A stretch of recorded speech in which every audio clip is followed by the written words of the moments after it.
इस कार्यक्रम के पुण्यार्जक हैं श्री रतनलाल जी, श्रीमती राजप्रभा, अशोक, ममता, आदित्य, रिद्धिमा, आकाश एवं विशाल सेठी, कोलकाता। नमो अरिहंताणं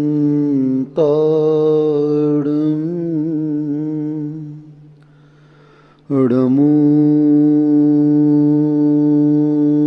सिद्धाणं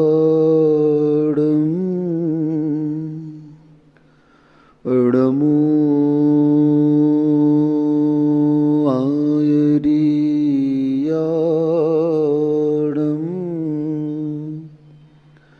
नमो वज्रायाणं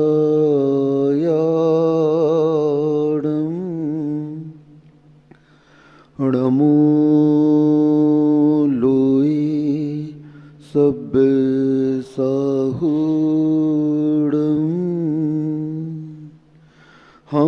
नित्य घटती आयु है पर पाप मति घटती नहीं, आई बूढ़ोती पर विषय से कामना हटती नहीं। मैं यत्न करता हूँ दवा मैं धर्म में करता नहीं, दुर्मोह महिमा से ग्रसित हूँ नाथ बच सकता नहीं। जय बोलो 108 से कुंडलपुर के बड़े बाबा की जय, 1008 से चंद्रप्रभु भगवान की जय।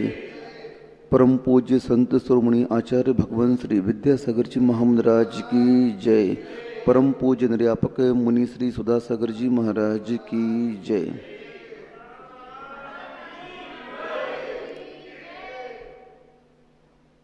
एक शिकारी ने जाल फैला करके रखा हुआ था और उस जाल में बहुत सारे पक्षी आकर के फंस गए। कुछ व्यक्ति वहां से गुजर रहे थे। उनमें से एक व्यक्ति ने कहा, देखो शिकारी ने पक्षियों को पकड़ लिया। तभी दूसरा बोलता है, नहीं, जाल ने पक्षियों को पकड़ लिया। तीसरा बोलता है, नहीं, जाल में जो दाने बिछे हुए हैं नीचे, उन दानों के लोभ में आकर के पक्षी फंस गए। बात कहां तक सच है आप स्वयं सोचें। वे पक्षी जाल में क्यों फंसे? क्योंकि उन्होंने उस दाने को खाने का लोभ किया, इसलिए वो जाल में आकर के फंस गए। बस यही बात संसार दशा में कही गई है। वहां वह पक्षी उस दाने के लोभ में आ गए और आप लोग इस संसार में विषय वस्तुओं के लोभ में आ गए और फंस गए। दोनों के फंसने का तरीका एक ही है। समयसार जी में भगवान कुंदकुंद स्वामी जी महाराज ने कहा, रत्तो बंदति कम्मम मुंचत जीवो विराग संपन्नो, ऐसो जनो वदेशो तम्हा कम्मी सुमारज्य। जिनेंद्र भगवान का ऐसा उपदेश है। उन्होंने कहा, ऐसो जनो वदेशो, ऐसा जिनेंद्र भगवान ने कहा है कि जब जब यह जीव राग करेगा तब तक यह बंद करेगा, और जब यह जीव वीतरागता की शरण में जाएगा तब यह कर्मों का नाश करेगा। इस गाथा के माध्यम से आचार्य महाराज ने संदेश दिया कि हे आत्मन, हे भव्य जीवों, अगर तुम संसार से तरना चाहते हो, तुम कर्मों की परंपरा का नाश करना चाहते हो, तुम स्वयं अपनी आत्मा का अनुभव करना चाहते हो, तो तुम्हें राग का हनन करना होगा, द्वेष का हनन करना होगा, मोह को नाश करना होगा। क्योंकि जब तक हम इस प्रकार की बात स्वयं चिंतन में नहीं लाते हैं तब तक हमारा ज्ञान अज्ञान की कोटि में आता है। ज्ञान तो सभी के पास में है, लेकिन जो ज्ञान मोह से युक्त होता है, राग से आवेष्टित होता है, वह ज्ञान अज्ञान की कोटि में आता है। हमारी सोच हम स्वयं देखें किस ओर जा रही है, हमारे परिणाम हम स्वयं देखें, हमारी भावनाएं हम स्वयं देखें, क्योंकि मोक्ष मार्ग का सबसे पहला उपदेश ही यही है। सुन रहे हो? मोक्ष मार्ग का सबसे पहला उपदेश ही यही है कि स्वयं के माध्यम से स्वयं की खोज करना। क्या करना? स्वयं के माध्यम से स्वयं की खोज करना। और यह कब संभव होगा?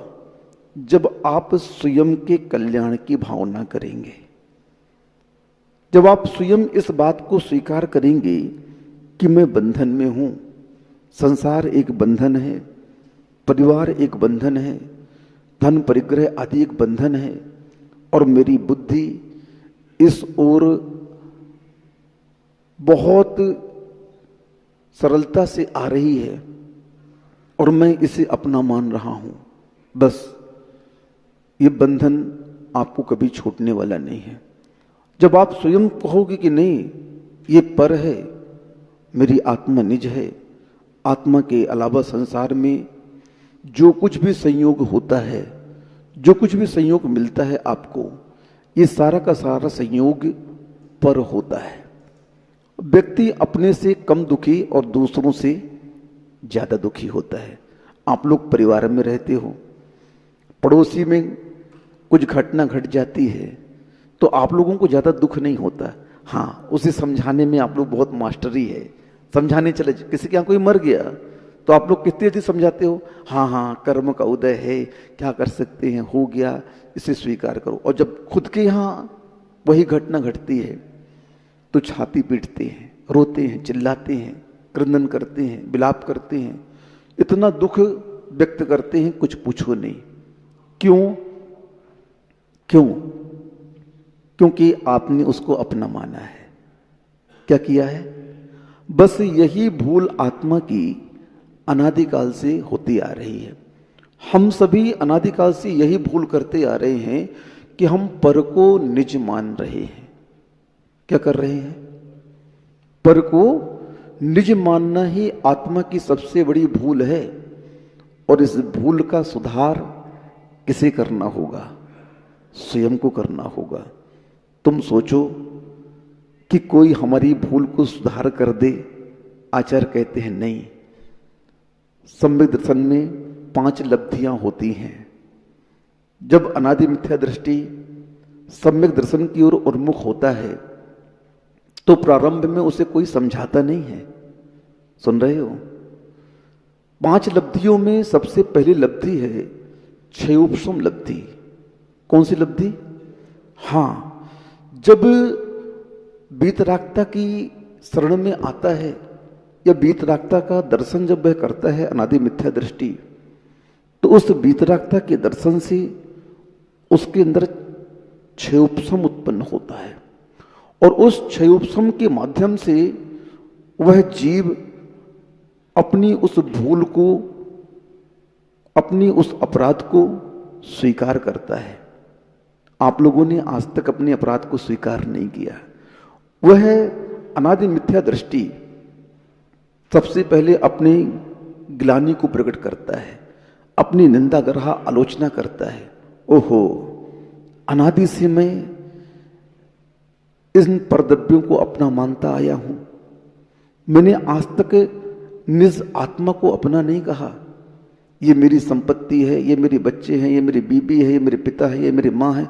18 नाताओं की कथा मैंने बहुत बार दोहराई। इस संसार में उस पुद्गल के संयोग को मैंने अपना कहा जो कि मेरा न कभी था और न कभी रहेगा। लेकिन मोह के वशीभूत होकर, अज्ञान के वशीभूत होकर, मिथ्यात्व के कारण हमें इन्हें अपना मानता आया हूं। इस तरह से वह स्वयं की निंदा गरहा आलोचना करता है। और निंदा गरहा आलोचना करने से उसके अंदर विशुद्धि बढ़ती है। विशुद्धि क्या है? विशुद्धि और कुछ नहीं। जब जिस क्रिया को करते हुए हमारा रोम रोम रोमांचित हो जाए, आनंद से, उल्लास से हमारा मन भर जाए, उसका नाम विशुद्धि है। और वही विशुद्धि सबसे ज्यादा कार्यकारी सिद्ध होती है।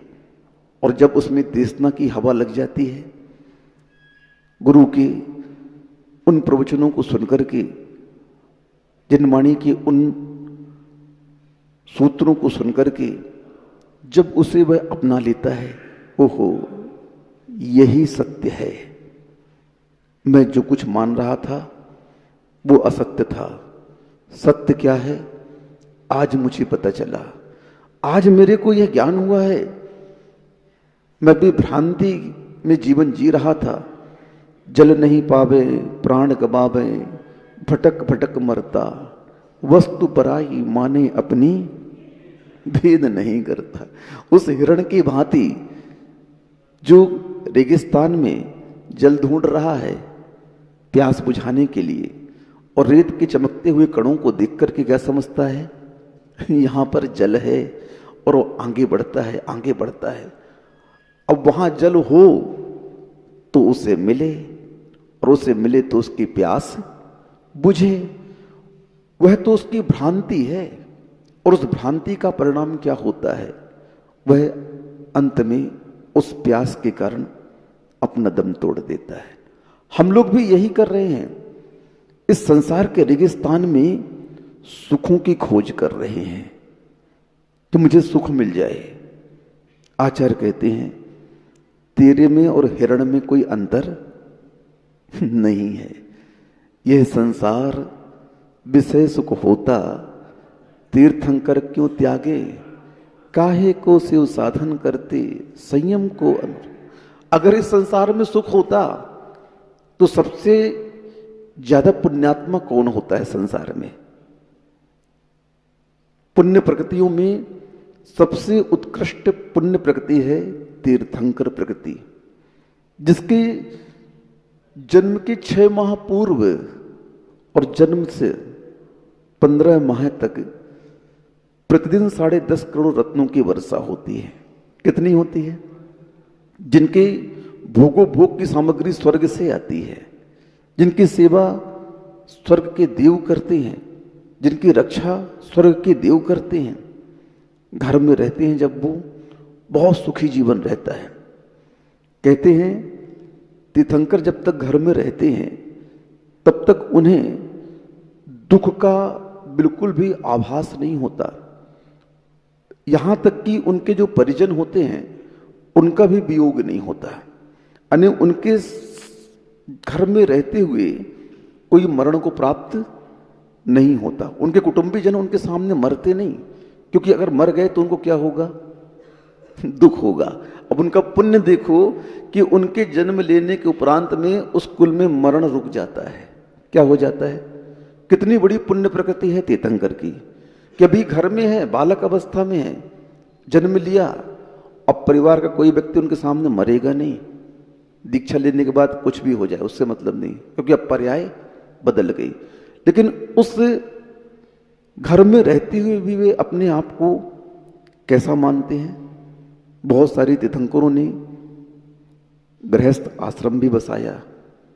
बहुतायत तीर्थंकरों ने 5 ही बाल्यती हुए। कितने हुए बाल्यती? कितने हुए? 5 बाल्यती हैं। लेकिन शेष ने तो अरे चक्रवर्ती बने, कामदेव बने, 3-3 पद को लेकर के आए। लेकिन इन सब पदों को नियोग के कारण उन्होंने भोगा। किसके कारण? नियोग के कारण। अंतरंग से वह इस बात को जानते थे कि नहीं, यह वास्तविकता नहीं है, ये सत्य नहीं है, सत्य तो कुछ और है। और वह और सत्य क्या है? बस इसी को हमें समझना है। संसार में रहो, मना नहीं है, संसार में रहने के लिए कोई मना नहीं करता है, लेकिन संसार से अटैचमेंट मत रखो। धर्म क्या कहता है, साधना क्या कहती है? हम आपसे मिलेंगे, आप हमसे मिलेंगे, संसार का कार्य भी करेंगे, क्योंकि संसार में है, एकदम से विरक्ति नहीं होगी। लेकिन आर्ट ऑफ लाइफ क्या है, जीवन जीने की कला क्या है, ये हमें सीखना है। धर्म संसार छुड़ाता नहीं है, बल्कि संसार में किस तरह से हमें जीवन जीना है, इस कला को सिखाता है। जल से भिन्न कमलवत जिंदगी कही गई है सम्यक दृष्टि की। वही कला हमें सीखनी है। व्यापार भी करना है, कोई मना नहीं कर रहा। शांति कुंतु अरहनाथ चक्रवर्ती हुए, 6 खंड का अधिपति बने, उन्होंने दिग्विजय यात्रा भी निकाली, सब कुछ किया उन्होंने, लेकिन सब कुछ करते हुए भी वे उसमें लिप्त नहीं हुए। सबसे बड़ी कला क्या सीखना है हमें?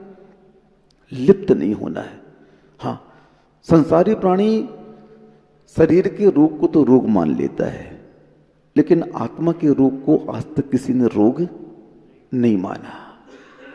मान जाओ, शरीर के रोगों का तो इलाज कराते हो, डॉक्टरों के पास जाते हो, अस्पताल में भर्ती होते हो, औषधि का सेवन करते हो, हष्ट पुष्ट बनाने के लिए इष्ट गरिष्ठ आहार लेते हो, पौष्टिक आहार लेते हो, ठीक है, लेकिन ये शरीर आपका कितना कार्य करेगा मुझे बताओ? क्योंकि यह शरीर आपका नहीं है, ये पुद्गल का उपकार है। किसका उपकार है? जो आप संसार में यह जीवात्मा जितने भी वस्तुओं का भोग करता है ना, ये सारे के सारे पुद्गल के उपकार कहे गए हैं। किसके उपकार है? जो आप भोग सामग्री भोग रहे हो, ये चेतन नहीं है, अचेतन है। कैसी है? खाद्य पदार्थ आज जो खा रहे हो, जो भी शरीर के माध्यम से भोग कर रहे हो, ये सब पौद्गलिक है। और इस पुद्गल की वस्तु को हम अपना मान रहे हैं। किसको मान रहे हैं? इन जड़ वस्तुओं को हम किसका मान रहे हैं? अपना मान रहे हैं। तुम्हारा क्या है मुझे ये बताओ? तुम्हारा क्या है? कुछ नहीं है ना। बस इस बात को अंदर से जिस दिन स्वीकार कर लोगे ना, उस दिन आप सम्यक दृष्टि हो जाओगे। हाँ, संबंध हमारा बाहर से छूटा हुआ है। अभी आप लोग कहाँ बैठे हो मुझे ये बताओ? सिरोंज की नसिया जी में बैठे हुए हो। आपका घर कहाँ है? बताओ। आपकी ज्वेलरी कहाँ रखी है? बताओ पहले। आपके बच्चे कहाँ हैं? आपके पति कहाँ हैं? ये सब बाहर से तो अलग हैं, अटैचमेंट अंदर से है। कहाँ है? अभी आंख बंद करो तो तुम्हें अपनी ज्वेलरी का डब्बा दिख जाएगा। यहां बैठे बैठे दिख जाएगा कि नहीं दिख जाएगा? सेठ जी, आपको संपत्ति दिख जाएगी कि मेरे इतने पैसे यहां रखे हुए हैं। क्यों? भले बाहर से आप यहां बैठे हुए हो, लेकिन अंदर से अटैचमेंट कहां है आपका? वहां है। बस इस अंदर के अटैचमेंट को डिटैचमेंट में कन्वर्ट करना है। क्या करना है? हाँ, इससे संबंध छुड़ाना हमारा। तुम्हारा क्या है? एक बार क्या हुआ, आरके मार्बल वाले हैं पाटनी जी, महाराज जी उसमें जयपुर में थे। महाराज जी ने ये घटना सुनाई थी, बड़े महाराज जी ने। और महाराज जी के दर्शन करके वो आ रहे होंगे तो उनकी अंगूठी गिर गई हीरे की। क्या गिर गई? उस समय को 1-8 करोड़ का हीरा रहा होगा उनकी अंगूठी में, सेठ जी की। वो अंगूठी गिर गई तो महाराज जी के पास बैठे थे, तभी ख्याल आया अंगूठी गिर गई। वो खुद नहीं गए, ड्राइवर को बोलते हैं अपन उस चौराहे पर रुके थे, वो अंगूठी वहीं गिरी होगी, तुम देखो अगर मिल जाए तो ले आना। महाराज जी ने पूछा क्यों, क्या हो गया अशोक? बोले कुछ नहीं महाराज जी, अंगूठी थी गिर गई। बोले हीरे की थी? बोले हाँ महाराज जी हीरे की। तो उस समय वो क्या जवाब देते हैं? महाराज जी मेरी होगी तो कोई ले नहीं जा सकता, और मेरी नहीं है तो मैं उसे बचा नहीं सकता। और ड्राइवर गया उस चौराहे पर, जयपुर का वह व्यस्त चौराहा, वहां पर पहुंचा और वहीं पर वह अंगूठी पड़ी थी जहां पर कार रोकी थी। अब बताओ आप क्या हुआ? जो उनका था, लेकिन उनका अटैचमेंट देखो बिल्कुल नहीं था उस वस्तु से।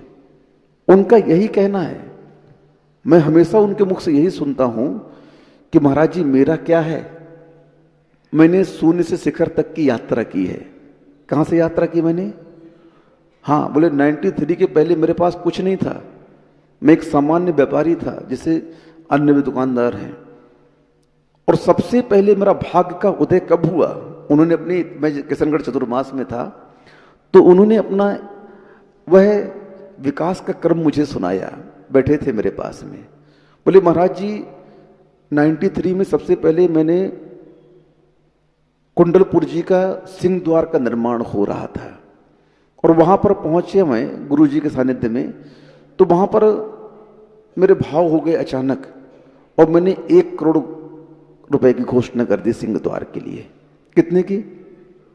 मेरे पास नहीं था कुछ भी, 1 करोड़ की हैसियत उस समय मेरे पास नहीं थी, और मैं घोषणा करके चला आया, अपने भाइयों को बताया। दोनों भाई बोले मेरे, कोई बात नहीं, अपन चुकता कर देंगे। और बस उसी समय कोई माइंस की बात चल रही थी, उनकी डील की, और वो माइंस की डील हो गई उनकी, मोरबड़ा माइंस की डील। और उस मोरबड़ा माइंस से इतना माल निकला कि 1 करोड़ तो वहां दिए, और 1 करोड़ पुनः और दिए, 2 करोड़ रुपए वहां पर दिए उन्होंने सिंह द्वार के लिए। और उसके बाद बोले मैंने पीछे पलटकर आज तक देखा नहीं। क्यों? इतने बड़े एम्पायर के मालिक होने के बाद भी उनके अंदर यह बात बहुत दृढ़ता के साथ घर करके बैठी हुई है कि ये मेरा कुछ भी नहीं है, ये सब धर्म के प्रताप से आ रहा है, और धर्म के कार्य में ही मैं खर्च करना चाहूंगा। उन घर की महिलाओं को भी देखिए आप, 3 प्रतिमाधारी हैं। हाँ, सेठ जी की घरवाली इतने बड़े घर की मालकिन होकर के 3 प्रतिमा के व्रतों को अंगीकार करके, और वो साधना कर रही है मोक्ष मार्ग की। बताओ, ऐसी भव्य आत्माओं को उदाहरण के रूप में इसलिए रखा जाता है कि जैन समाज को इससे प्रेरणा लेनी चाहिए, इससे शिक्षा लेनी चाहिए कि परमार्थ का विकास जब होगा तभी संसार का विकास होगा। क्योंकि पुण्यात्मा जीव ही संसार में ऐश्वर्य को प्राप्त करता है, पापात्मा जीव ऐश्वर्य को प्राप्त नहीं करता है। ऐश्वर्य को प्राप्त करने के लिए भी, यश कीर्ति को प्राप्त करने के लिए भी पुण्य की आवश्यकता होती है। और वह पुण्य कहां से आता है? तुम संसार के पुरुषार्थ में लगे हुए हो, संसार का पुरुषार्थ भी सफल कब होता है? जरा सोचो तो। प्रत्येक दर्शन में 4 प्रकार के पुरुषार्थ कहे गए हैं: धर्म पुरुषार्थ, अर्थ पुरुषार्थ, काम पुरुषार्थ और मोक्ष पुरुषार्थ। ध्यान से सुनना, बहुत मार्के की बात बता रहा हूं मैं। ये 4 पुरुषार्थ प्रत्येक दर्शन में कहे गए हैं, लेकिन इन पुरुषार्थों में विशेषता क्या है? तो हमारे आचार्यों ने इन पुरुषार्थों में जो रहस्य है, उस रहस्य का उद्घाटन किया। क्या उद्घाटित किया? आप ध्यान से सुनो। इनके क्रम में रहस्य है। किसमें रहस्य है? सर्वप्रथम किस पुरुषार्थ को रखा गया? धर्म पुरुषार्थ को। धर्म पुरुषार्थ को इसलिए प्रथम रखा गया कि जो जीवात्मा इस धर्म पुरुषार्थ को करती है, वह जीवात्मा उस धर्म पुरुषार्थ के फल स्वरूप पुण्य का अर्जन करती है, और उस पुण्य के फल स्वरूप अर्थ की प्राप्ति होती है। अर्थ की प्राप्ति कैसे होती है? पुण्य से होती है। लक्ष्मी पुण्य की दासी है। हां, भाग्यान प्रद्युम्न को मारने के लिए 16 बार प्रयत्न किया। कितने बार? हां, प्रद्युम्न पुराण पढ़ना आप। 16 बार मारने का प्रयत्न किया, लेकिन वह पुण्यात्मा था। जब जब उसे मारने का प्रयत्न किया तो उसे महाविद्या प्राप्त हुई। 16 महाविद्या प्राप्त हुई। यानी पुण्यात्मा व्यक्ति कहीं भी चला जाए, उसके लिए कभी कोई कमी नहीं पड़ती है। रामचंद्र जी अयोध्या के राज छोड़कर के वनवास को गए। कहां गए? भूमि गोचरी थे, लेकिन उनका पुण्य देखो, कितना पुण्य था उनका, कि वनवास के दौरान भी उन्हें क्या मिल रहा है? राज सुख मिल रहा है। हर जगह उन्हें सत्कार प्राप्त हुआ, पुरस्कार प्राप्त हुआ। हाँ, क्यों हुआ? क्यों हुआ? पुण्य की वजह से। हम आज अर्थ को जोड़ना चाहते हैं, हम धन को जोड़ना चाहते हैं, लेकिन आचार्य कहते हैं धन जोड़ने की वस्तु नहीं है। जोड़ने की वस्तु अगर कोई है तो पुण्य जोड़ो। क्या जोड़ो? जिस जीव के पल्ले में पुण्य है तो वह पुण्यात्मा कहीं भी चला जाए, परिणाम क्या होगा? उसे सब कुछ मिल जाएगा। जंगल से रास्ता गुजर रहा है, हीरे का व्यापारी जा रहा है हीरे की पुतली लेकर के, और उसके हाथ पांव से पत्थर में ठोकर लगी, गिर गया, हीरे की पोटली गिर गई झाड़ी में, ढूंढता रहा, नहीं मिली, थक हार करके बड़क भग गया, कोई खा गया मेरी पोटली, जमीन निकल गई। फिर क्या हुआ?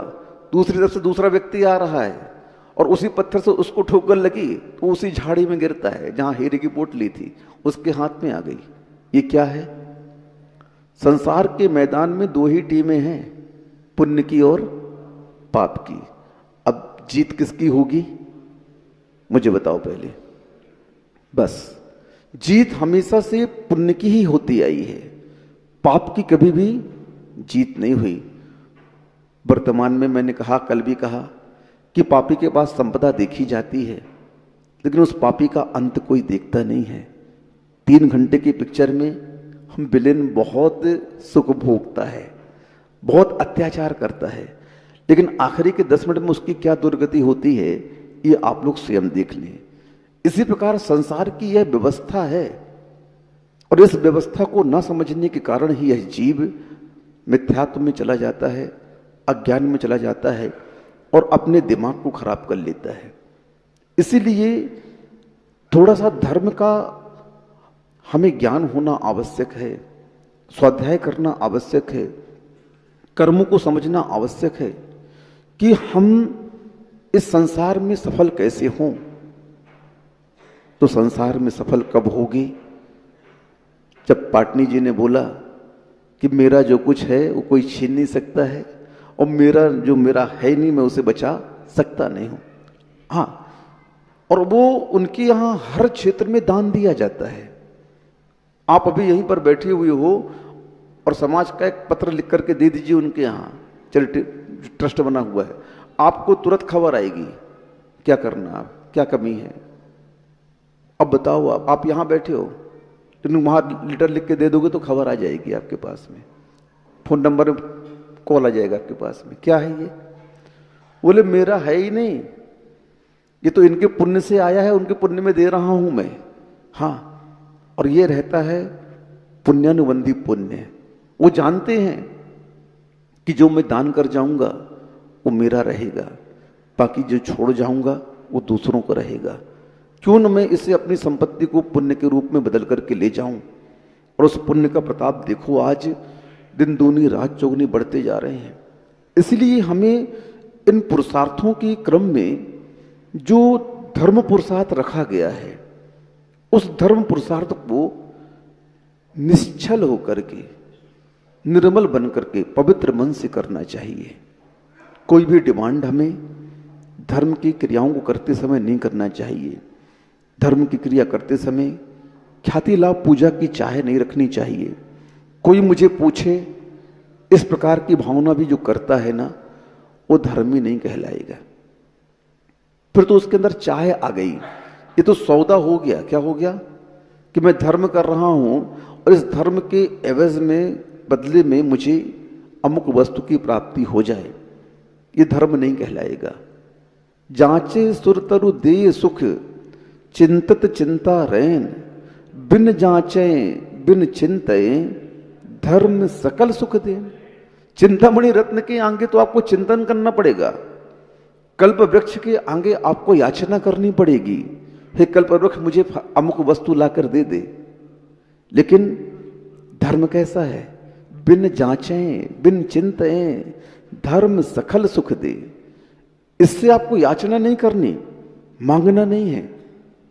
ये तो वह है जो बिन मांगे सब कुछ दे देता है। जब जीव इस श्रद्धान के साथ, इस आस्था विश्वास के साथ धर्म की शरण में आता है, फिर यह धर्म उसे क्या नहीं देता है? सब कुछ देता है, सब कुछ देता है। हां, अंगार भी रत्न बन जाते हैं और धर्म के अभाव में रत्न भी अंगार बन जाते हैं। क्या हो जाते हैं? धर्म के अभाव में संपत्ति भी कोयला बन जाती है। अकृत पुण्य की कथा आप लोगों ने सुनी होगी। जब उसका पुण्य क्षीण हुआ और उसका नौकर, सेठ का नौकर, ये सोचता है कि अब मैं मालिक बन गया हूं और ये सेठ का पुत्र है मेरे, क्यों न मैं इसे कुछ संपदा दे दूं। कुछ असरफियां वह सोने की उसको देता है, उसके हाथ में पहुंचते ही क्या बन जाती है? कोयला बन जाती है। ओहो, वो समझ जाता है इसका पुण्य बहुत क्षीण है, इसको मैं कुछ भी दूंगा सब नष्ट हो जाएगा। वह कुछ चने देकर के दे देता है, भेज देता है। वो चने की थैली भी फट जाती है। क्या हो जाती है? रास्ते में चने गिर जाते हैं उसके। अब बताओ क्या है ये? ये है पाप का प्रभाव। लेकिन पुण्य कब बढ़ा उसका? जैसे वो राज को आहारचर्या के लिए रोकता है, दान देता है, वैसे ही उसका पुण्य प्रबल हो जाता है। फिर उसका जो विकास होता है, उस विकास को आप पढ़ लीजिए शास्त्रों में। इस संसार की सभी सुख उसे प्राप्त हो जाते हैं और उन सुखों को भोगते भोगते जब वह उदासीन हो जाता है तो वह मुनि बन करके अपना आत्मकल्याण कर लेता है। पुण्य वह वस्तु है जो इस लोक में संपूर्ण पुद्गल सामग्रियों को भोग के रूप में आपके सामने उपस्थित कर देगी, भोगने की क्षमता भी दे देगी। और जब वह सम्यक दृष्टि उसे भोग करके उदासीन होता है, छोड़ता है, तो वही पुण्य उसे मोक्ष की नसैनी की बन करके उसे ऊपर की ओर ले जाता है। इसलिए धर्म पुरुषार्थ को आचार्यों ने पहले रखा है और ये कहा है कि हे आत्मन, जब कभी भी धर्म करने का मौका उपस्थित हो, छोड़ना नहीं। क्या नहीं करना? चाहे इतनी से रूप में, कम के रूप में, मन के रूप में, वचन के रूप में, काय के रूप में, धन के रूप में, जो मेरी शक्ति है मैं धर्म कार्य में अपना सहयोग अवश्य दूंगा। कोई भी ऐसा कार्य जो धर्म का हो रहा है उसमें मेरी भागीदारी ना हो, मैं पसंद नहीं करूंगा। मैं तो समय दूंगा, प्रचार भी करूंगा, मन से अनुमोदना भी करूंगा, 9 कोटि से उसका समर्थन करूंगा। क्यों? धर्म की प्रभावना की बात है। लेकिन आप लोग के परिणाम कैसे हैं स्वयं देख लो। जहां पर बोलियां होती हैं भीड़ बहुत कम आती है। क्या होती है? हाँ, अरे कोई पकड़ ना ले। अरे मूर्ख, धर्म जिसको पकड़ेगा ना उसका तो ब्यारा न्यारा हो जाएगा। तुम किससे बच रहे हो? धर्म से बच रहे हो। अगर वो तुम्हें पकड़ ले, तुम्हें छू ले, तो तुम्हें सब कुछ मिल जाएगा और तुम उससे बच रहे हो? नहीं, कभी नहीं। बड़े महाराज जी तो हमेशा कहते हैं हमारे, जब कभी भी बोलियां हो तुम घर से मन बना कर रख चलो। तेरे जेब में कितना है? 10,000 है, 5,000 है, 1 रुपए है? मैं स्वधर्मिंद बनूंगा आज। क्या बनूंगा मैं आज? जेब में कितना है? ओ माताओं, सची बनने की भावना रखना। क्या रखना? मैं सची बनूंगी। महाराज सची क्यों बनेंगी? वो देवियां हैं। अरे मूर्ख, सुन मेरी बात, अपनी चोटी खोल, क्योंकि अकल कहां रहती है? चोटी में। सची एक ऐसा पद है, सुनो, स्त्री पर्याय में मात्र एक ही पद ऐसा है जो एक भवतारी है। सुन रहे हो? स्त्री पर्याय में मात्र एक ही पद ऐसा है जो एक भवतारी है। एक स्वधर्म इंद्र के काल में 2000 सागरकुम काल का स्वधर्म इंद्र का काल होता है। 40 नील सची उसके सामने मुक्त हो जाती हैं, मोक्ष चली जाती हैं। कितनी? 40 नील सची एक स्वधर्म इंद्र के शासन काल में मुक्ति को प्राप्त कर लेती हैं। एक भवतारी होती हैं। अब सोच लो, कौन बनेगा सची? ऋषियों के लिए तो खूब खर्च करते हो आप लोग, इस शरीर को सजाने के लिए तो बहुत खर्च करते हो, भोगों के लिए तो बहुत खर्च करते हो, होटलों में खाने के लिए, आभूषण बनवाने के लिए तो बहुत खर्च करते हो, और बोलियों की जब बात आती है तो मैंने आज तक किसी महिला को बोली लगाते नहीं सुना। कल की बात है, परसों की, मेरे परिचय के थे, तो उसका लड़का अपनी माँ से बोल गया, बोले माँ यहाँ का जो 1 लाख रुपए का ट्रस्टी बन रहे हैं ना, आप उसमें बन जाना, आप अपना नाम बोल देना। अब देखो उसकी 21,000 रुपए बोलती है। कितनी बोलती है उसकी माँ? बेटा बोलता है माँ ऐसा क्यों किया तुमने? अब बोले जाओ 21,000 तो सिला में रख देना, अब तुम 1 लाख फिर बोल के आओ। वो बुलवा रहा है अपनी माँ से। अब उसकी माँ की हिम्मत नहीं हो रही है बोलने की।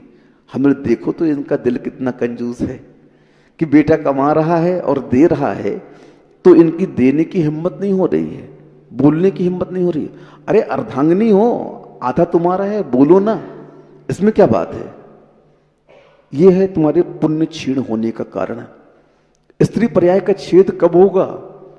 जब उत्साह से धर्म की ओर तुम्हारी मानसिकता बनेगी, तुम्हारे परिणाम होंगे, नहीं मैं बनूंगी, मैं भले भगवान का अभिषेक नहीं कर पा रही हूं आज, कोई बात नहीं, लेकिन मैं दूसरे के माध्यम से अभिषेक करवाऊंगी भगवान का। कोई दूसरा करेगा, लेकिन बोली कौन लेगा? मैं लूंगी। और आप लोग को भी, सेठ जी, जितने भी सेठ लोग यहां पर बैठे हैं, श्रावक बैठे हैं, अपने घर की महिलाओं को ये छूट देनी चाहिए कि जाओ 1,00,000 2 लाख की बोली तुम लेने में सक्षम हो, तुम बोल देना वहां पर बिना पूछे। ये सामंजस्य जिस घर में होता है ना, उस घर में संपदा दिन दूनी रात चौगुनी बढ़ती है। क्या होती है? क्यों? क्योंकि सभी का मन कैसा हो रहा है? दान देने का हो रहा है। सभी की मानसिकता कैसी है? धर्म से ओतप्रोत है। सभी की भावनाएं धर्म से जुड़ी हुई हैं, और ऐसे घर में लक्ष्मी का वास होता है। क्या होता है? लक्ष्मी कहती है कि नहीं, इतना अच्छा घर कहां मिलेगा मुझे जो मुझे पसंद नहीं करता। लक्ष्मी कहां रहना पसंद करती है? जो उसको पकड़ के रखता है उसके पास रहना पसंद नहीं करती है। जो उसका सदुपयोग करता है उसके पास रहना पसंद करती है। वो भी चाहती है कि मैं पुण्य कार्यों में लगूं। कहां लगूं? वो नहीं चाहती है कि मैं पापियों के हाथ में जाऊं और मेरी इज्जत वह पापी लूट ले। वह भी चाहती है कि मैं अच्छे लोगों के पास जाऊं और जिससे मेरे माध्यम से अच्छा ही अच्छा हो। आप लोग किसे पसंद करते हो? अच्छे को कि बुरे को? बताओ ना। अच्छे को पसंद करते हो। बस वो भी यही चाहती है, मुझे कोई अच्छा मिल जाए। कौन मिल जाए? हां, तभी तो पापी लोग उस धन को गाड़ देते हैं, चोर डाकू उस धन को गाड़ देते हैं, और वह धन संपदा सेठ जी को मिलती है। किसे मिलती है? हां, सेठ जियों को मिलती है। खजाने किसे मिलते हैं? पुण्यात्माओं को मिलते हैं। और वे पुण्यात्मा क्या करते हैं? ओहो, मिल गया, धर्म में लगा दो, इसको मंदिर बनवा दो, इसका मूर्तियां बनवा दो।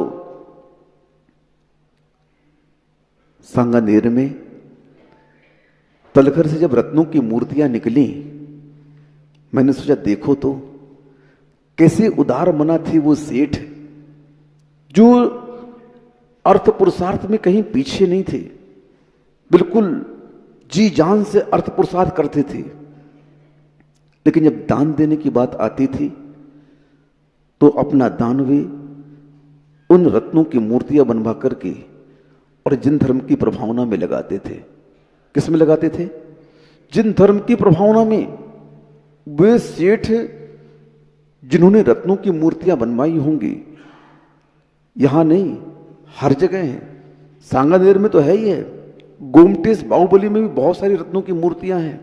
हम लोग ब्रह्मचारी अवस्था में गए थे तो वहां के भट्टारक जी ने हम लोगों को दिखाया। वहां पर उसे सिद्धांत दर्शन कहते हैं। क्या कहते हैं? हाँ, मूढ़बद्री में बहुत सारे रत्नों की मूर्तियां, हीरों की मूर्तियां रखी हुई हैं। अब बताओ क्या जरूरत थी रत्नों की मूर्तियां बनवाने की? क्या जरूरत थी सोने की मूर्तियां बनवाने की? बताओ। नहीं, उन श्रेष्ठ की भावनाएं थी। अकृत्रिम चैत्यालयों में रत्नों की मूर्तियां हुआ करती हैं। किसकी हुआ करती हैं? 500 धनुष की पद्मासन रत्नों की मूर्तियां होती हैं, स्वर्ण की प्रतिमाएं होती हैं, रजत की प्रतिमाएं होती हैं। मैंने आज तक शास्त्रों में पढ़ा है, सुना है मैंने गुरुओं के मुख से। मैं 500 धनुष की मूर्तियां तो नहीं बनवा सकता, इतने बड़े रत्न मेरे पास नहीं है, लेकिन इस संसार में जितने बड़े रत्न होंगे निकलेंगे, उतनी बड़ी रत्नों की मैं मूर्ति बनवाऊंगा। ऐसी उदारता उन्होंने दिखाई। आपके सामने उनकी उदारता के रूप में ये सिद्धांत दर्शन, ये रत्नों की मूर्तियां रखी हुई हैं। और जिन्होंने इस धन का दुरुपयोग किया, कुछ वर्ष पहले पद्मनाभपुर में बहुत बड़ा खजाना निकला था। पूरा विश्व इससे परिचित है, बताने की आवश्यकता नहीं है। सभी कोई जानते हैं कि कई लाख करोड़ों की संपत्ति, बहुत सारे हीरे जवाहरात, पन्ने, नीलम आदि और सोने की सांकल, सोने की प्रतिमाएं आदि बहुत सारी निकली वहां पर खजाने के रूप में। सुन रहे हो आप लोग? सुन रहे हो? हाउ तो कहो। आप लोग को मालूम है ना कि पद्मनाभपुर में कितने खजाने निकले थे। अब जरा सोचो, मैंने कल एक व्यक्तित्व का परिचय आपको दिया था, अतिमब्बे का, कि उसने उस धन संपदा का प्रयोग करके कितनी यश कीर्ति कमाई, कितना अपने कर्मों का क्षय किया उसने, कि उसके पास रिद्धियां आ गई, जिसे छू देती थी वह स्वस्थ हो जाता था। क्यों? उसने उस परिग्रह का सदुपयोग किया। लेकिन पद्मनाभ मंदिर में जो खजाना निकला जिस राजा का, मैंने सोचा देखो तो, इतना खजाना निकला उस सरकार का, उस राज्य का, और दूसरे सरकार के पास चला गया। कहां चला गया? सारा धन संपदा कहां चली गई? सरकार के पास चली गई। पता नहीं किस कार्य में लगाए होंगे उसने। अगर उस समय का शासक उस संपदा को धर्म के प्रभावना में लगा देता, जन कल्याण में लगा देता, तो उसकी यश कीर्ति आज तक गाई जाती, उसकी पताका यश कीर्ति की आज तक गाई जाती। गोमटेश भगवान का जब निर्माण हुआ, चामुंड राय ने क्या कहा कि जितने तुम पत्थर निकालोगे उतना सोना हम तुमको देंगे। ये क्या है? तुम लोगों के सामने ये बात कभी आई? परिणाम आए कभी मन में? नहीं आए। क्यों नहीं आए? इन परिणामों का ना आना ही बता रहा है हमारे अंदर अभी धर्म से अटैचमेंट बहुत कम है, धर्म से लगाव बहुत कम है। जिस दिन धर्म से लगाव हो जाएगा ना, उस दिन ये जड़ संपदा तुम्हें ज्यादा अच्छी नहीं लगेगी। हाँ, त्रिशला अम्मा कह रही है शादी करना है महावीर की, महावीर कह रहे मुझे जाना है। कहाँ जाना है?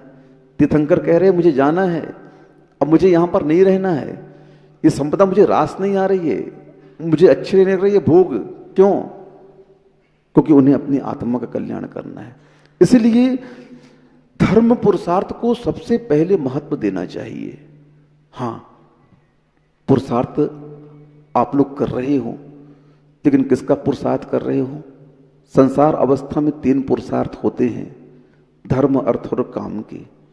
मोक्ष पुरुषार्थ अलग है। अब आप लोगों की सबसे ज्यादा चाह होती है कि मेरा अर्थ पुरुषार्थ सफलीभूत हो। क्या हो? कौन नहीं चाहता है कि मेरे यहां संपदा हो? लेकिन क्या चाहने मात्र से संपदा आ जाएगी क्या? कौन नहीं चाहता है कि मुझे अच्छा पुत्र मिले, अच्छा पति मिले, अच्छा पिता मिले, अच्छी मां मिले, अच्छी मेजॉरिटी मिले, अच्छा कुल मिले, अच्छा रूप मिले? कौन नहीं चाहता है? मुझे बताओ। अगर नहीं चाहते तो ब्यूटी पार्लर क्यों जाते? सड़ा सा मुंह है फिर भी लीपा पोती कराने चले जाते हो, क्योंकि सुंदरता सब कोई चाहता है। हाँ, लोन लेकर के मकान बनवा रहे हो, सब कोई मकान चाहता है। ठीक है, संसार में मैं इस इच्छाओं का अनादर नहीं करता है। इच्छाएं तो सबकी रहती हैं और रहनी भी चाहिए, लेकिन इन इच्छाओं के साथ सफलता कब मिलती है हमें, मैं ये कहना चाहता हूं। पुरुषार्थ तो सभी कर रहे हैं, लेकिन वह पुरुषार्थ सफल क्यों नहीं हो रहा है, उस वीक पॉइंट पर हमारी दृष्टि नहीं जाती है। जब वीक पॉइंट पर दृष्टि जाएगी, उस कारण की खोज कर लेंगे कि कार्य संपन्न क्यों नहीं हो रहा है, किस कारण से ये कार्य संपन्न नहीं हो रहा है, क्यों सफलता मुझे प्राप्त नहीं मिल रही है। बस उस कारणों की खोज करो। तो धर्म उन कारणों को आपके सामने रखता है कि आपकी सफलता संसार में आपको क्यों नहीं मिल रही है। मैं जितना कुछ प्राप्त करना चाहता हूं उतना मुझे प्राप्त क्यों नहीं हो रहा है। आचार्य गुणभद्र स्वामी जी ने पुरुषार्थ और पुण्य को लेकर के एक उदाहरण दिया। आप लोग मात्र पुरुषार्थ को ही अच्छा मानते हो, लेकिन हमारे आचार्य महाराज कहते हैं नहीं, पुरुषार्थ की एक सीमा हुआ करती है और उस सीमा तक वह पुरुषार्थ व्यक्ति करता है, लेकिन उसकी सफलता पुण्य पर आश्रित होती है। इस बात को स्पष्ट करने के लिए पूज्यवर गुणभद्र स्वामी जी ने आत्मानुशासन में उदाहरण के माध्यम से कहा, पुण्य और पुरुषार्थ दो मित्र थे और दोनों जंगल के रास्ते से कहीं यात्रा के लिए निकले। ज्येष्ठ माह का समय था, बहुत गर्मी थी। सुन रहे हो? सो तो नहीं रहे? हाँ, क्योंकि यहाँ ठंडी में सब सट सट के बैठे रहते हैं ना, तो झपकी आने लगती है, इसलिए थोड़ा सा सावधान हो जाओ। अब दोनों जंगल के मार्ग से जा रहे थे। कहाँ जा रहे थे? यात्रा के लिए। ज्येष्ठ माह का समय था। पुरुषार्थ को प्यास लगती है। क्या लगती है? हाँ, वह पुण्य से बोलता है, मित्र मुझे प्यास लगी है। पुण्य बोलता है, देखो यहां पर धूल मिट्टी पत्थर के अलावा कुछ है नहीं, अपन थोड़ा आगे बढ़ते हैं, कोई झील सरोवर नदी मिल जाए, कोई कुआं मिल जाए, वहां पर पानी पी लेंगे अपन। पुरुषार्थ को हमेशा घमंड होता है। बोले नहीं, मैं पुरुषार्थ हूं, मैं जमीन पर पांव पटकूंगा तो पानी फट जाएगा। पुण्य समझाता है, नहीं भाई थोड़ा आगे बढ़ते हैं, समझो बात को थोड़ा। नहीं नहीं, मैं यहीं गड्ढा खोदूंगा और यहीं पर पानी निकालूंगा। ठीक है। पुण्य एक वृक्ष देख करके उसकी छाया में बैठ गया और बोलता है, सुनो जब पानी निकल जाए तो मुझे बुला लेना। पुरुषार्थ ने पुरुषार्थ करना शुरू किया और वह पुरुषार्थ करते करते बहुत नीचे तक गया। बीच में पुण्य ने एक आवाज लगाई, क्यों भाई पानी आया क्या? अब पुण्य उसकी आवाज को सुनकर के झल्ला उठा, क्योंकि ऊपर की गर्मी, परिश्रम कर रहा तो उसकी गर्मी, प्यास लगी है उसकी गर्मी। बोले हाँ हाँ, गीली मिट्टी आ चुकी है, अब संकेत आ गए हैं, पानी आने वाला है। हाँ हाँ ठीक है कोई बात नहीं। अब पुनः वह अपनी शक्ति को इकट्ठा करता है पुरुषार्थ और नीचे जाता है। तभी उसके गैती से छन की आवाज आती है। पुनः वह पुण्य उसको कॉल करता है, आवाज देता है, क्यों भाई कैसी आवाज आई, पानी आ गया क्या? पुरुषार्थ बोलता है, अरे देखो मट्टी हटा अलग हो चुकी है, अब पत्थर आ गया है, बस इस पत्थर को जैसे ही मैं फाड़ूंगा पानी अवश्य आ जाएगा। हाँ हाँ ठीक है। अब पुरुषार्थ क्या करे? उसने पुनः शक्ति इकट्ठी की और पूरी एड़ी चोटी का जोर लगा करके उसने प्रहार किया। उस प्रहार से जैसे ही पत्थर फूटता है, पानी की धारा उसमें से निकल आती है। पुरुषार्थ बोलता है, ए आई एम सक्सेसफुल, मैं सफल हो गया। क्या हो गया? मैं सफल हो गया। आओ आओ पानी पी लो, आओ तुम भी आओ। पुण्य बोलता है, क्या हुआ? अरे बहरा हो गया क्या? कितने बार बोलूं तेरे को, इधर आ पानी आ गया देख। जब व्यक्ति मेहनत करता है तो उसकी इंद्रिय सुप्त हो जाती है। पुण्य पुरुषार्थ से बोलता है, ए सुनो, हाँ क्या है? उस पानी को देखो, सूंघो, थोड़ा सा सूंघो। सूंघता है, बदबू आती है उसको। बोला थोड़ा आंखों को स्थिर करो और देखो उस पानी को। आंखों को स्थिर करके वह उस पानी को देखता है, असंख्यात कीड़े बिलबिला रहे हैं, क्योंकि जमीन के अंदर कई प्रकार का पानी निकलता है। मीठा भी निकलता है, खारा भी निकलता है, तेल वाला भी निकलता है, सड़ा हुआ निकलता है। ओहो, पुरुषार्थ सोचता है पानी तो निकला, लेकिन सड़ा हुआ पानी निकला। अब क्या करूं? इसमें बदबू भी आ रही है और कीड़े भी बिलबिला रहे हैं। अब मैं क्या करूं? क्या करूं मैं? अब बोली प्राण तो यहां तक आ चुके हैं, गर्मी अलग है, प्यास अलग लगी। बोले कुछ भी हो, अब पी लेता हूं मैं इसे। और जैसे ही पुरुषार्थ उस पानी को पीने के लिए नीचे झुकता है, वह पानी जमीन में गायब हो जाता है। आचार्य महाराज का उदाहरण यहां पर पूर्ण हो गया। अब आपसे प्रश्न करते हैं आचार्य महाराज गुणभद्र स्वामी जी कि श्रावक को बताओ, पुरुषार्थ के पुरुषार्थ में कहां कमी थी? पुरुषार्थ के पुरुषार्थ में कहां कमी थी? कोई कमी थी क्या पुरुषार्थ में? कोई कमी नहीं थी। पुरुषार्थ ने अपना पुरुषार्थ तो पूरा किया, लेकिन उस पुरुषार्थ के साथ पुण्य का अभाव था। क्या था? वो असफल हो गया। क्या हो गया? असफल हो गया। असफल क्यों हुआ? क्योंकि उसने पुण्य को अपना साथी नहीं बनाया।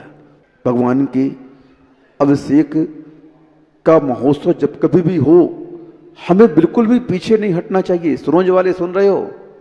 हाँ, सांगानेर का अभिषेक हुआ, उन रत्न की प्रतिमाओं का जब अभिषेक हुआ, आप लोगों ने बहुत चढ़ बढ़ करके हिस्सा लिया। सुनते हैं यहां की कमेटी ने बड़े महाराज से निवेदन किया कि क्यों न महाराज जी, कल वह दिन आ रहा है मकर संक्रांति का।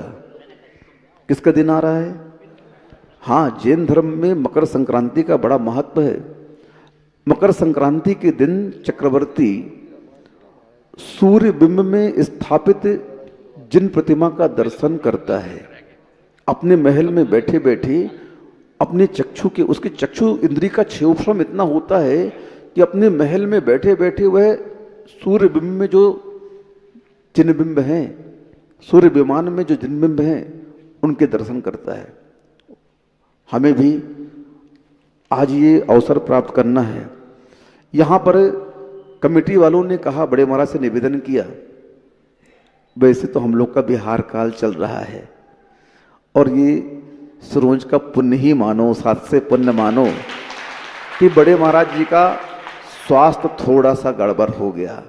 हमारे छुल्लक जी, धैर्य सागर जी को थोड़ा सा बुखार आ गया, नहीं तो कल बाहुबली भगवान को स्थापित करने के उपरांत यहां से बिहार तो पक्का था। लेकिन क्या बताएं, आप लोगों के पुण्य ने बड़े महाराज के पांव पकड़ लिए। सरोज का पुण्य है, क्योंकि हम लोग को बहुत आकुलता हो रही है गुरु जी के दर्शन करने की, कि कब हम लोग कुंडलपुर पहुंच जाएं, गुरु महाराज के समोषण में हम लोग भी एक श्रोता बन जाएं। लेकिन क्या करें, अपना चाहा कभी ना होता। अब आप लोग का पुण्य इतना है कि हमें गुरु वंदना से वंचित कर रहा है। सोच लो सूरज वालों, कितना पुण्य है आप लोगों का। उस पुण्य को और गाढ़ा करो। कल यहां पर बड़े महाराज जी ने भी आशीर्वाद दे दिया आप लोगों के लिए। हाँ, बड़े महाराज कभी पहले से पूर्व कहते नहीं कि रुकना है, लेकिन आपको कल का और आशीर्वाद दे दिया और कह दिया, मुझसे बोला महासागर जी जाओ सिरोंज वालों से बोल देना कल 1008 कलशों से संभवनाथ भगवान का महामस्तकाभिषेक होगा। और सिरोंज वाले एक भी परिवार ऐसे न बचें जो इस महामस्तकाभिषेक से वंचित हो जाएं। और ऑनलाइन तो बहुत सारे नाम आएंगे विदेशों से, सब जगह से, लेकिन आप लोगों का कर्तव्य बनता है, अगर आप बड़े महाराज को रोकना चाहते हो तो मैं तो कहता हूं सिरोंज वालों 1008 कलश क्या बोले महाराज आप रुकोगे तो मैं 10,008 कलश कर दूंगा। ये भक्ति दिखाओ, अपना समर्पण दिखाओ, अपनी भक्ति दिखाओ। तो मुझे लगता है महाराज कुछ और भी सोच सकते हैं, क्योंकि बड़े महाराज जो हमारे हैं बहुत दयालु हैं, बहुत कृपालु हैं। वो अपनी सारी सिद्धियां, सारी रिद्धियां आप लोगों के ऊपर निछावर करना चाहते हैं। वो चाहते हैं कि हमारा श्रावक इतना इतना इतना बढ़े, आगे इतना बढ़े कि उनके माध्यम से धर्म की प्रभावना दिन दूनी और रात चौगुनी बढ़ती चली जाए। बस आप पीछे ना हटें।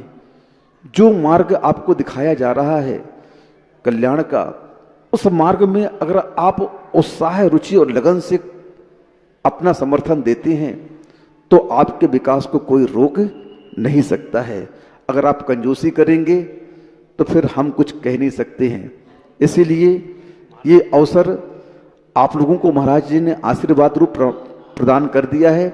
और अब आप लोग यही बैठे बैठे घोषणा कर दें कि महाराज आपने तो बहुत कम कहा है महासागर जी से कि 1008 कलश, हम सिरोंज वाले 10,008 कलश करके बताएंगे। हाँ, और भगवान का अभिषेक एक निमित्त है, जीर्णोद्धार आपके क्षेत्र का होगा। एक टिकट में दो मजा, भगवान का अभिषेक और धर्म की प्रभावना और 3 तीर्थ का जीर्णोद्धार, 3 हो गए। भगवान का अभिषेक आप करोगे, आपके कर्मों का क्षय होगा, आपका पुण्य बढ़ेगा और महाराज के हाथों से गंधोदक मिलेगा, तीर्थ का जीर्णोद्धार होगा और धर्म की प्रभावना जो होगी सो होगी। अहिंसा परमो धर्म की जय। इस कार्यक्रम के पुण्यार्जक थे श्री रतनलाल जी, श्रीमती राजप्रभा, अशोक, ममता, आदित्य, रिद्धिमा, आकाश एवं विशाल सेठी, कोलकाता।